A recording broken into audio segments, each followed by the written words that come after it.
पालकांनो नमस्कार. आज आपण भेटतोय डे 7मध्ये.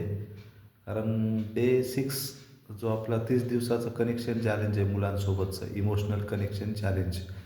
त्याच्यामध्ये आपण कंटिन्यू दररोज एक नवीन ॲक्टिव्हिटी माहिती करून घेतो आहे अशा छोट्या छोट्या व्हिडिओच्या माध्यमातून, आणि यशस्वी पालकत्व या फेसबुक पेजच्या आणि यूट्यूब चॅनलच्या माध्यमातून. आजचा दिवस 7वा आहे.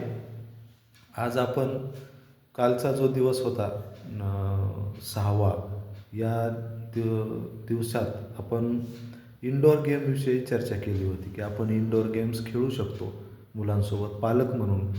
आणि इनडोअर्स गेम्स खेळल्यामुळे मुलं स्क्रीन टाईमपासून पण दूर जातात आणि आपल्यासोबत भावनिकरित्या कनेक्ट पण होतात.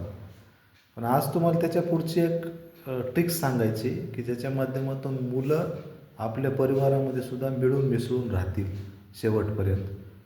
आता बघा, कोणत्याही पालकांना घरी 1 किंवा 2 मुलं असतील तर प्रत्येक मुलाला प्रत्येक खेळणी ही सेपरेट मिळावी अशी इच्छा असते.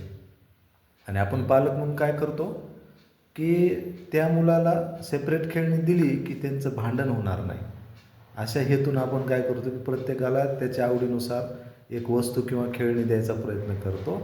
परंतु तुम्हाला इथे मी असं करण्यामध्ये थांबवण्याची सूचना करत आहे. एक सजेशन राहील माझं की तुम्ही असं अजिबात करू नका.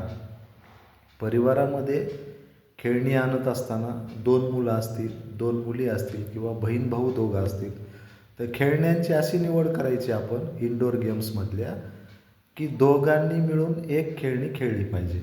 यानं काय होतं, एकमेकांचं समायोजन करण्याची सवय बालपणातून त्यांना लागते. आणि जर तुम्ही म्हणलात की नाही, आमची मुलं खूपच भांडण करतात आणि त्यांना सेपरेटच खेळणी लागते आणि आम्ही ती देतो, ही दिल्यानं काय होऊ शकतं माहिती का, भविष्यातलं सेपरेशनची जी मुळं आहेत ते आपण या बालवयामध्ये पेरण्याचं काम आपल्याकडून नकळतपणे होतं आहे. म्हणून घरी कधी पण इनडोअर गेम्स जेव्हा आपण चॉईस करतो मुलांना घेताना, त्यावेळेला प्रत्येकाला सेपरेट खेळणी देण्याचं आपण टाळलं तर बरं होईल.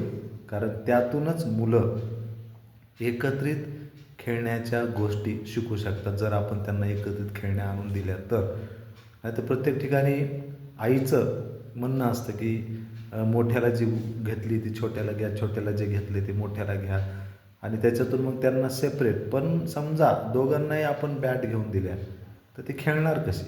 तर एकाला बॅट एकाला बॉल दिला तर कोणीतरी बॉलिंग करेल, कोणीतरी बॅटिंग करेल, आणि याच्यातून भाऊ म्हणून, बहीण भाऊ म्हणून एकत्रितपणे खेळण्याची सवय आपल्या संस्कारातून रुजवल्या जाऊ शकते. म्हणून तुम्ही नक्की ही गोष्ट फॉलो कराल अशी अपेक्षा आहे. आणि भेटूया उद्याच्या दिवस 8 मध्ये आपण एक नवीन आयडिया घेऊन आपण चर्चा करूया, जेणेकरून आपल्याला हे पॅरेंटिंग टिप्स आणि ट्रिक्स तुम्हाला शिकायला मिळतील आणि याच्यातून मुलांवर चालता चालता आपल्याला संस्कार करता येतील. धन्यवाद.